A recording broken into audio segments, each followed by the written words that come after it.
Johnston with the Bar Hill Group at Remax Camosun, and I forgot to put our little thing on the front. Our little intro? Or, oh, yeah. And action! Hello! It's Andrew Plank with Royal LePage. Another week has gone by, and here we are. And we have, we're going to talk stats before we bring in our speaker. We have an exciting speaker today. An award winner. Yes. Award winner. So, but first of all, how was your week? A good week. Yeah, a good week. I had a date tonight with my lady on Friday. Date day. We got away for the day. Out of town. Yeah. Well, we didn't. We didn't get out of town because we were planning to.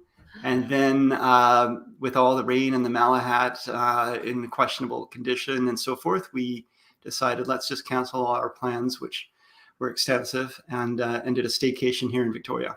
But it was nice. Did you go to a hotel or something? Well, we didn't. Well, we did. We went to the Brentwood Bay Inn and had, the spa stuff, the couple spa stuff, keep her happy. I fell asleep on the table. It's couples massage, so there's 2 massages going on at the same time. I'm snoring away because it was just so I wasn't sleeping, but I was very relaxed. And all I could hear was this giggling coming from the other side of the room. Anyway, and then, hot tub, and it's a great place if you want to get away for a little getaway. But no, we didn't get a hotel room. Maybe we should have them, Brentwood Bay Inn, as a guest. Yeah, sure. Maybe they'll put us up. I just want to say I'm imagining the sound of somebody snoring and giggling in a room. I know. It was very romantic. Anyway, so that was good. And then Saturday, of course, was back to work. Because if you don't go away from town, you end up working no matter what, even though we had plans to do. Yeah. Well, I got an accepted offer on a property. Yes. Wow. As a buyer's agent, is that what you're telling me? That's the unicorn. With conditions. Oh my God. Well, where was it? In Timbuktu? It wasn't. I can't tell you. I'd have to kill you. No, it's Central Saanich. So yeah, very excited. But the saying that buyers are liars. They say that because when buyers are not liars. When buyers often think they have a vision. What happens is either the financing changes the vision, or the lifestyle, or anyway. So we ended up actually with the house pretty much what they want, but not in the location they want. And part of that was just financing, I think. Yeah. I mean, we've talked about that saying before. I don't like that saying, buyers are liars, but we use it. And it's not true that buyers are liars. Buyers have great intentions, and their ideas of what they want and our ability to communicate and understand what they're looking for aren't always in alignment. And it's all about trying to suss that out and get better at it. But people change, and they change because the market changes. Yeah. It's a journey, right? Yeah. Okay, so let's find out what's going on with the market this week. I have not previewed this today, so I'm excited. This is amazing. Nothing has changed. It's the same story. It's the same broken record. I'll take the top because let's switch it up. I'll take the top and you take the lower level there. Why are you laughing at me? I'm thinking bunk beds. I'm thinking the movie Big. Okay, go ahead. I'm being silly today. Okay. All right. So in the last week, actually currently, in the last week, we've had 149 new listings come live on the market here in Victoria. Well, 137 of the listings on market have gone pending. So just a little bit more coming on market than are going pending, which is good news. We've had 13 price decreases as opposed to 3 price increases. 3 have come back on market. I'll skip over sold. 11 have expired. So 11 expired plus the 137 pending gives us 148 properties that came off market while 149 came on. So really, it's pretty much 1-to-1. And plus 5 withdrawn, it's even more. So the market continues to lower inventory. Right. And so let's talk about that number. So last year we had record sales of 900. This year, 795. This year we're at 444. So Sales so far this month, and what we're at November 21st, 22nd. Yes, 22nd. So this is 3/4 of the way through the month. New listings 484. So that jives with that other number that we're looking at. And last year we had 823. So we're not going to meet that. So what's happening is we're outselling the inventory, and that's why our number of active listings is at 954 compared to 1813. And last year I remember that being low. Yeah. So yeah. Last year we thought 1813 was dramatically low, and now it's blown out of the water. Yeah. What's interesting too, Jane, is like you monitor our Facebook, the various Facebook groups. There's some Facebook groups, and our colleagues are on that are private groups for realtors, not official groups, but most of the realtors in Victoria, let's say 2/3 of the realtors in Victoria are on these. And I've seen a number of people posting lately like, hey, I've got a listing. These people want to sell their home. Should I wait till the spring or should we go now? And pretty much everybody who's working with buyers is saying, list now, we need the inventory. So where traditionally somebody might wait till the spring, we're seeing that it's not a bad time to list. And you can see that in the numbers. I'm telling people to wait. You are?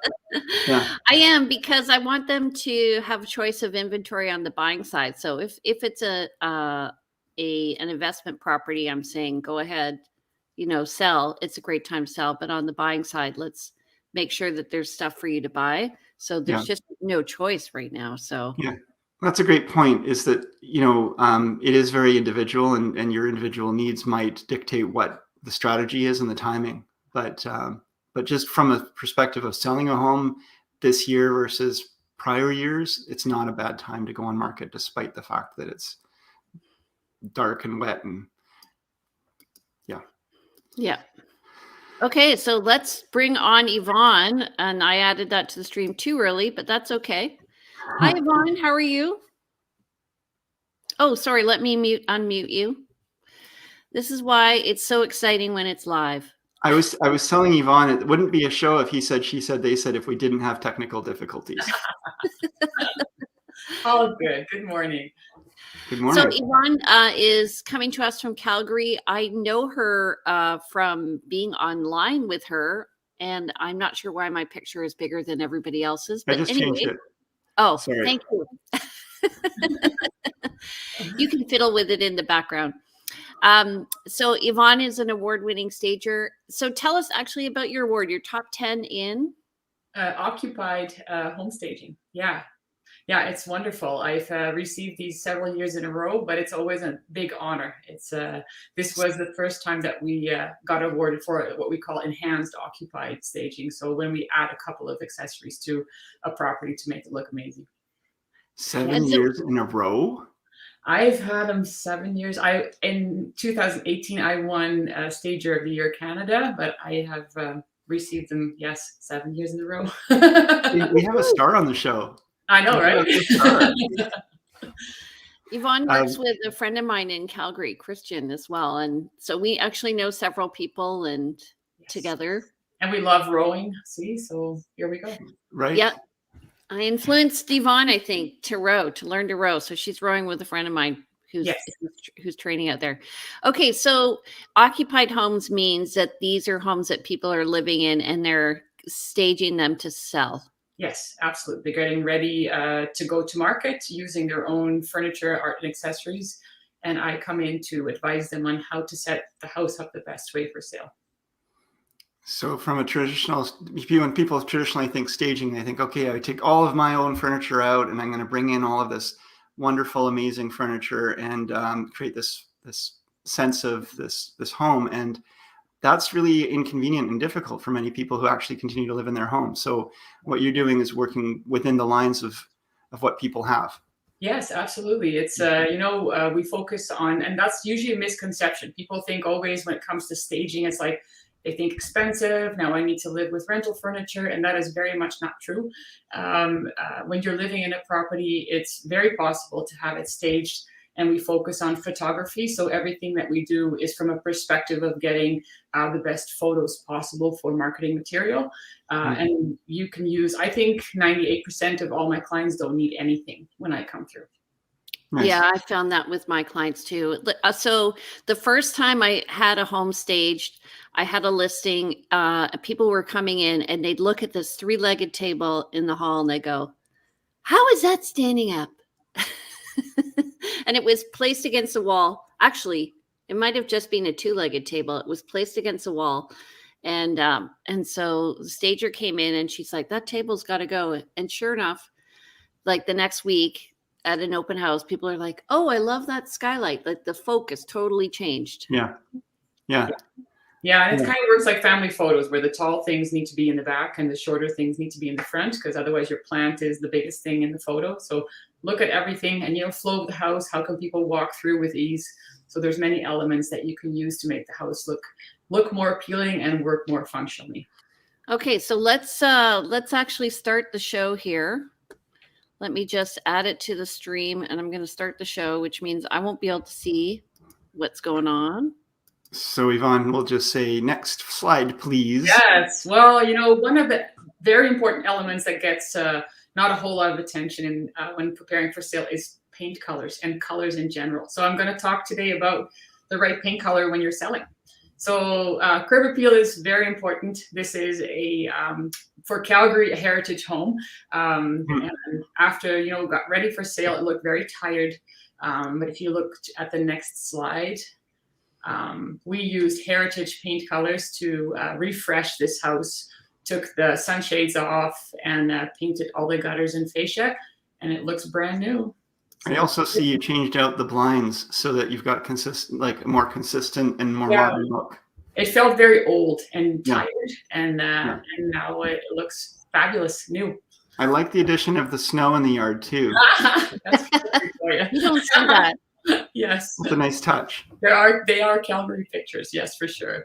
So yeah, if you go to the next one. So this was, and I'm sure you come across many properties that you kind of go like, what were they thinking? But this is where the parents moved out, the kids took over the house, and one of the daughters took over the primary bedroom. So it looked more like a dorm room than anything else, and they were getting ready to list. So if you look at the next one, decluttering and painting everything in a neutral color made the room feel twice as large. And you can see too, professional photography, right? What a difference that makes. And now it's a true master bedroom. So yeah, a lot of people ask me the question because this is one of the photos that I won my awards with. But if you really dig into the previous photo, you can see the bed and the ottoman under the Mickey Mouse. Oh yeah.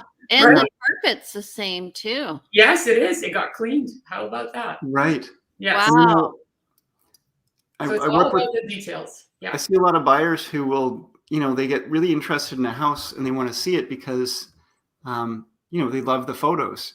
Yes. And it's really a challenge to teach them to, even when they see the photo in the prior image, to teach them to still want to see that house. Yeah. It's a big one to overcome. I bet you 85% of people cannot see through this and would walk away from it. Because at the end of the day, it's the same house. Yes. Well, this is a condo that I was invited to. And as you know, condos have a very small floor plan. And with a dog and the baby and mama's grandma furniture, it became, I called it a smarty box because it really was. I even felt overwhelmed when I walked in. This one had been on the market for 8 months and they didn't understand why it didn't sell.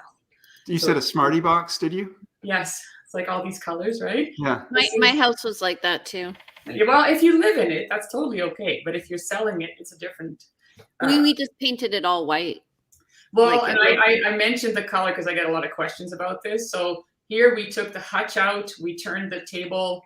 A different chair was brought in from a nursery. So this is all her own stuff. And it got painted and the floor actually got extended into the kitchen. So that's the change, but massive, right? This is a massive change. So, and that really is like the power of paint. It really is. Absolutely. Wow. Right? Yeah. Wow. Right. And that red door was really distracting too. Yes, very distracting. The red door was like, whoo. Right now, we see the trend of very dark paint colors, and people have fully embraced it. Kids' bedrooms in general have a lot of color in them and a lot of things. So this was a children's bedroom that needed to, well, the house needed to go in the market, and I asked them to paint, and they did.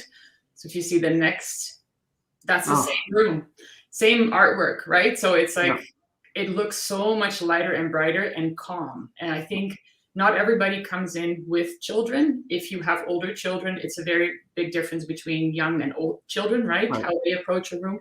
But this feels inviting. And if you then after want to add, like, I don't know, wallpaper or an accent wall, you can, but now you can actually see through it. That splash of color in the art is, it's nice when you've got the neutral of everything else. Yeah. But otherwise, it's just, there's just too much going on here in this first. Well, it was the only light in the first photo. That artwork. Yeah. And it's interesting because the floor is dark, right? And in this one, it just like all the color absorbs every single piece of light, but this one is reflected. So light bedding, right? Light walls, calm, and then the floor is actually a feature, right? Then you're not so distracted by it. Okay. So this was a what we call flex room in a condo. So, you know, a lot of young people live in this building, and you really have to look at your demographic when you're selling.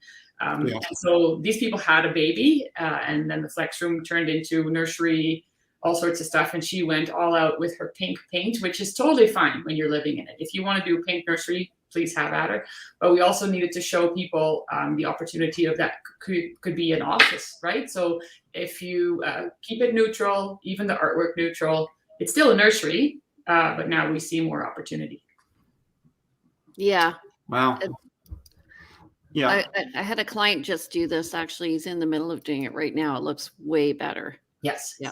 Yeah. So it's still a functional nursery, but you can see how you could use it for something else, like a yoga room or a, you know, an office or anything else. Well, and that's what we have to think about too when you're selling. It's like people have objections, and when there's objections or questions, they have a reason to talk your price down. So what we feel with younger buyers is that they hire people to do these things. They don't spend a Saturday afternoon with a can of paint and a record on getting this done. And the older generation generally does it that way. So the difference between an older person selling a property between a millennial type of buyer buying it, the millennial buyer will hire a painter and the other group will not. And there's usually between $5,000 and $10,000 difference in value that they see needs to be talked off a price when things have to be painted. Right. True. By the way, the floor again is much more of a feature in this one compared to the last one. Like, right? Yeah, it gets kind of like washed out. Yeah, for sure. I would say just on the topic of painting and having, you know, the people hiring versus doing their own, you know, I've had some of my clients decide to do their own paint, and it has been a mistake. I could share that 40% of paint sales is because of the wrong color. Right. Yeah. I mean, it's color or it's application. Yeah, 100%. I agree with you. I know. So this is to hire those people. Yeah, this is an interesting one because this is exterior. So these people, this house is obviously from like 80s, maybe late 80s, beginning of the 90s. They did have a new roof. Everything looked funny. They renovated the entire house on the inside, but the outside still looked very dated. And so what a lot of people don't realize is that there's a lot of elements on a house that you can paint. So brick can be painted, soffits and fascia, stucco, all your trim. This house, all the elements stayed with the exception of the brick I painted out. So the red brick on the bottom and then stucco and trim. So this is just paint, this update. So you know, I have a client who I said this to yesterday, actually, and she just cannot see by the color of the house. It's funny. Yeah. Well, it's an investment, and often people, you know, it is important if you're kind of lost to hire somebody that can help you select the right color, and that will take the whole mystery out of this because you can see it makes a huge difference. So now the outside matches the inside. If budget's an issue, I mean, they could paint only the trim and perhaps, I mean, they'd still end up with that sort of cream exterior? Yeah, there's ways, because I mean the green obviously is the color that makes it dated, right? Yeah. So if you I change also see that contrast with that sort of trellis under the front deck there. yeah. And it really just shows that there's a space under there that you have to kind of deal with or something. I like that in the other one. Yeah, for sure. Yeah. Yes. Yvonne, how much does it cost to paint a house in Calgary? Ooh, that's I see on the interior, and that really depends obviously on size and how dark or light the walls are. So if we go, I would say average 2 applications would be between $5,000 and $10,000 on the inside, and I have seen quotes around the same price point for the exterior if it's stucco. Yeah. Like, is it sprayed on? Yeah, they spray it on. Yeah. And do you use an elastomeric paint or a specific kind of paint? You have to, well, especially because we're dealing with stucco. such extreme weather changes here. You have to have specific elastic paint for stucco. Otherwise, it breaks. Yeah. Okay. Yeah. Beautiful. Sorry. Yeah. Another example, like this was kind of a mid-century modern bungalow, and they made it so cool on the inside. And like the brick, because that's the thing with paint, you always have to select a paint color that works with all the elements that are staying on or in a house. And here the brick was the one that took everything away of possibilities. And so we decided to paint out the brick in a gray, and that modernized the whole house.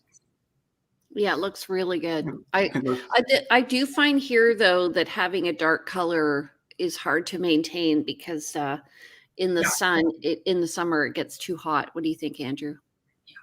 You do. I mean, you do have to watch that. I mean, if you've got a good efficient heat pump or something, that will help. But why have it fighting against the elements?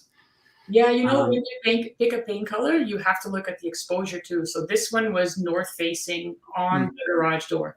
So if you had a south facing house, I would not recommend this dark. No. Yeah. Okay.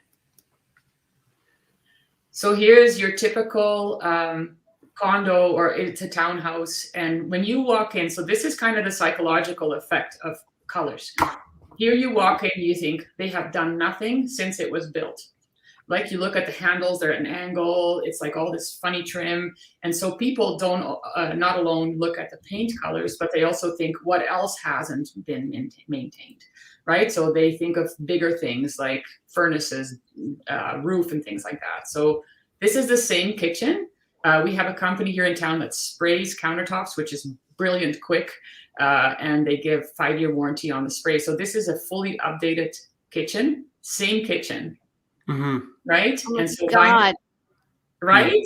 So vinyl plank was put in, kitchen was sprayed, counters were sprayed, and it sold right away.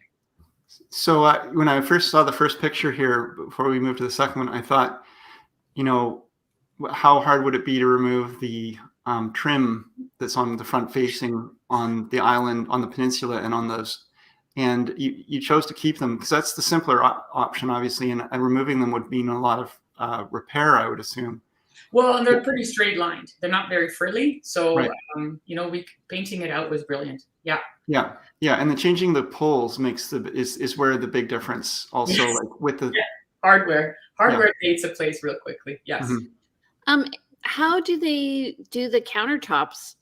It's a 3-layer component. And so this is a company that can reglaze shower stalls, bathtubs, and they can spray laminate countertops, or, the ones with the seashell sinks with the marble and stuff.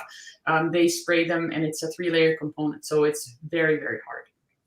Wow. So wait a sec. They can spray over the seashell sinks? They can, yes. Absolutely. So you still keep the seashell?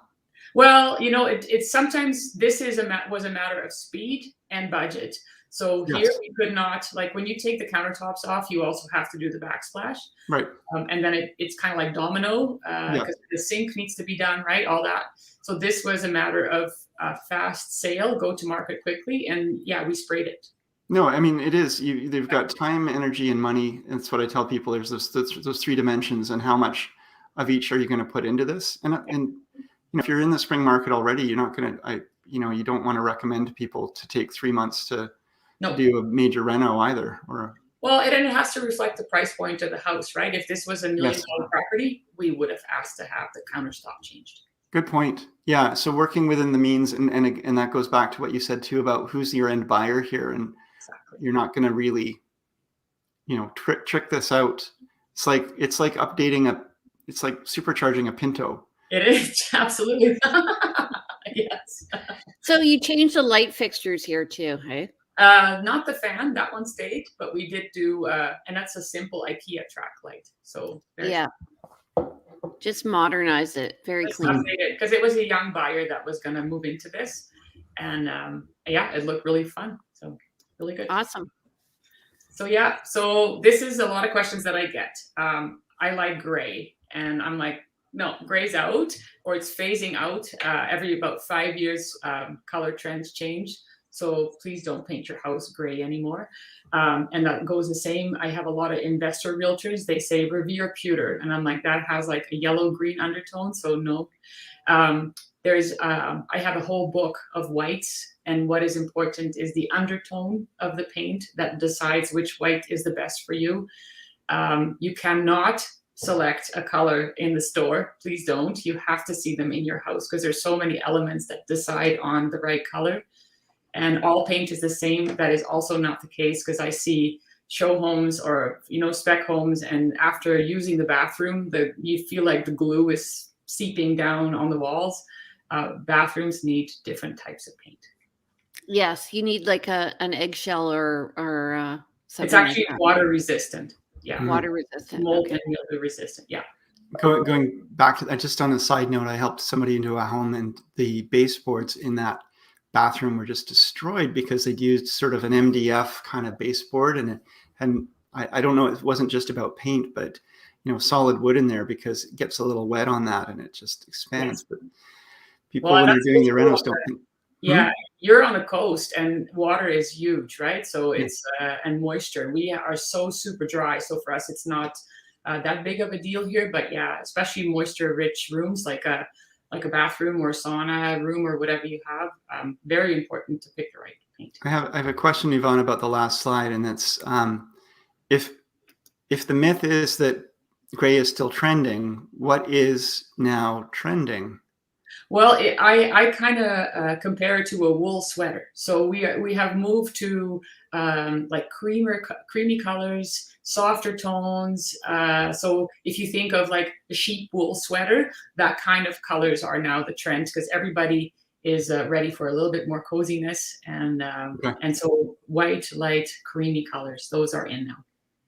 I have a nice. I almost wore my gray cashmere sweater, so that wouldn't have. Well, you would have been warm. I'm rolling my eyes at you.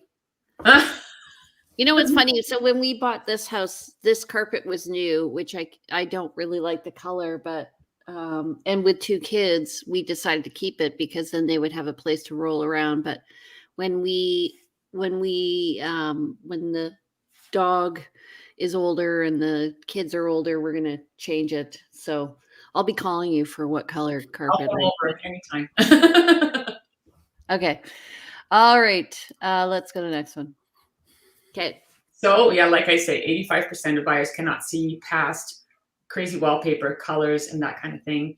When you select a paint color, please take all the elements into account that comes with the house. So your counters, your cabinets, your flooring color all decides in what spectrum you can look. So not one fits all. You always have to keep in the style of the property. So when you have a heritage home and you turn it into this ultra modern glossy property, it will not feel right. Exposure of the house, every room is important. So south facing rooms get more orangey kind of light in, but the north facing rooms get more green light in. So a blue color on the north will feel more gloomy than in a south facing room. So there's elements like that. If you want to select a color for living, by all means, please do whatever you love. But keep in mind that when you're selling, you have to bring it back to neutral. And trendy colors are wonderful. Same thing for living, great. If you want to add a little bit of color from that's trending right now to a house that's selling, think of pillows or candles or maybe a piece of art. So I have a question. So I've seen wallpaper on the top of this slide here. whatever that is. Can you paint over wallpaper? Some you can. There's like wallpaper. You have to know what kind, because there's like wallpaper now that you can strip, that you can even use in rental properties. You cannot paint over that. If it really is glued onto like old-fashioned glue, you can paint over it. And any kind of fiber, glass fiber kind of wallpaper you can paint over. That's actually what it's made for. But if you have wallpaper that has been put up with water-soluble glue, it will come down. Right. So a great home recently that had some beautiful velvet on it. Velvet wallpaper. It was amazing. Was it red? No, it was yellow, like sort of a goldy, yeah. And it was vintage. It actually matched the house. I kind of liked it. Yeah, it can be beautiful, but you have to be careful with it. So I have a question. What did you do with each of these rooms here, actually? Well, the people on the bottom were very proud of their LED lighting that they had a remote control with, and they turned it on because they said, well, we're listing around the Christmas season, so people will love this setup. And I was like, well, no. So I asked them actually to turn everything off, which they didn't think was amazing. And the cloud wallpaper, that all got taken down and painted. Yeah, there was no way around it. You actually felt kind of epic in the room after that. So. So yeah, we call paint money in a can, because it's such an instant, big change, least amount of investment when you're getting ready to list. People will see the value in it. They love a move-in ready house. Even if it might not be the perfect color for them, they still will appreciate the effort you put into it. And so the house will feel maintained, well kept. And so less reason for people to question if you kept it well. So it's, I think, one of the #1 investments when you're selling.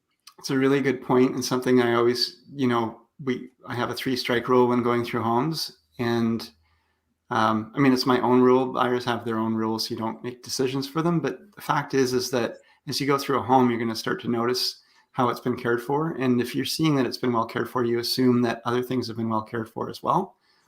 And if you see a couple of issues or problems, you assume that they're going to find other problems as well. So it's really important to show that the home has been well cared for. Yeah, absolutely.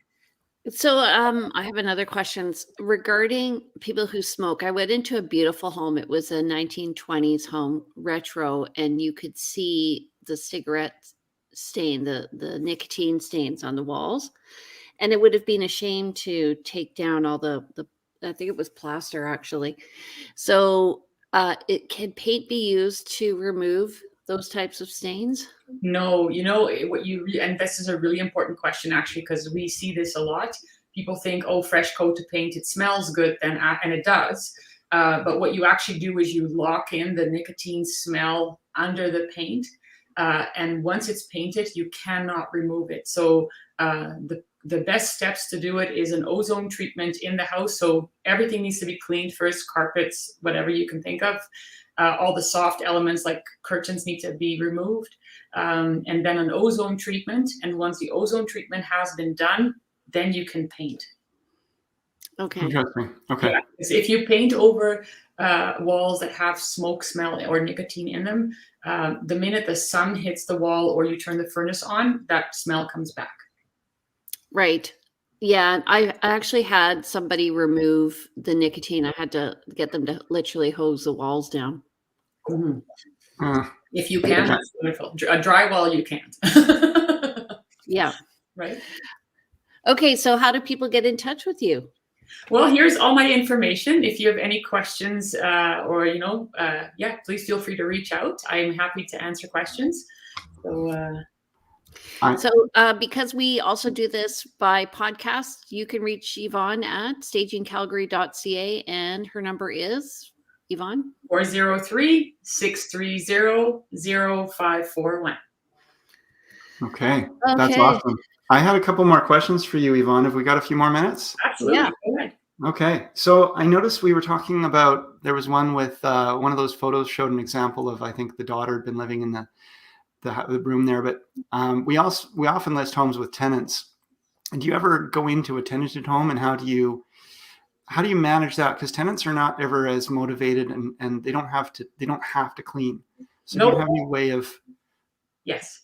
it is more tricky, I have to say, because they don't have a stake in the sale, right? They don't benefit from anything that they do. We always talk more into the side of pride, because they do, and there's a couple of elements. So one is presentation, but it also is that people will walk through their property, or it's more like with their items in the property. So safety is always a concern. So I always talk them through what they need to watch for when people come through. People need to be able to see the house without having anything in their way. But the people that are living also needs to feel safe. Other people walking through their property, if that makes sense, right? Yes. So I kind of tap into that part, that, you know, it's really important for them to pack up their things, put their valuables away, make sure that nobody has access to their identity or whatever. But yeah, we focus with tenants on the photography, and then we really hope that they will do their best to make it look good for showings as well. So often people are motivated to get it ready for photography, and then we encourage them to do the same for showings. Mm-hmm. Yeah, people don't Also, always see their own mess. well, also, what I say is sometimes people are buying the property as an investment. And so the better you present it, like yesterday I went into a place and it was scary. I know. Yeah. But the better, like I've had clients just acquire the tenant. So Yeah, Yes. you know, and sometimes it gets sold with the tenant. So then there is a stake in it. Then they want to keep their property because it's hard to get a rental these days. And And they're willing to work. Yeah. Yeah, and that same argument applies when this potential new owner is coming through and they see a potential problem tenant. They might think, well, I'm not so interested in buying this home as an investment. And so it might end up selling to a single family that kicks the tenant out. Yeah. But if the tenant can really prove and show that they're, that they are going to be a good tenant and cooperative, then it might be that that home sells more likely to an investor. So it's all in their best interest. Exactly. And, you know, it's like it will be disruptive for the tenant, but it also is more like the kickstart of them leaving or, you know, staying in a better way. So if they're like, carpets need to be cleaned and windows need to be washed and you have cleaners coming through, maybe the owner organizes those kinds of things, then their life gets disrupted anyway. And then they, you know, they feel they need to go. So not many bad situations we've had with that. So I have two more questions. One is, do you do remote consults? Because we're here in Victoria and you're in Calgary. And do you? Yeah, I can. For color, I can't, because you have to be on location to. I would not put my name under a color selecting over the internet. Right. But remote consultations for sure. There's many ways to do it. Okay. And then I don't know if you care to share this or not, but like cost range for consults and. Yeah, a flat fee for a consultation is $250. GST. And if it's remote, it depends on, you know, how extensive the house is. Usually we ask for photos first, analyze those, and then do a Zoom call to talk people through the house. Beautiful. I've done it with video with a stager I use here. Yeah. Sometimes like they just don't have time to get to the property, especially during COVID. With COVID, it's also there's the safety issues as well. Yeah. There's many ways to do it. And I mean, we help people all across the country. So it's very possible.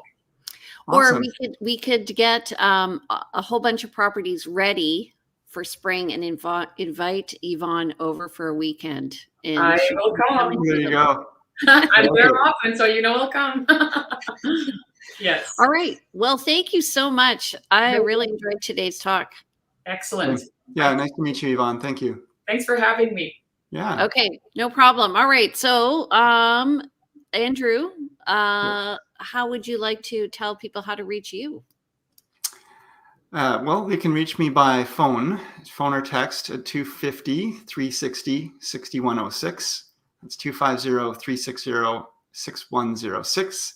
Or email me info@andrewplank.com, and my website andrewplank.com has numerous videos and information as well, including a business directory, which I should be adding Yvonne to.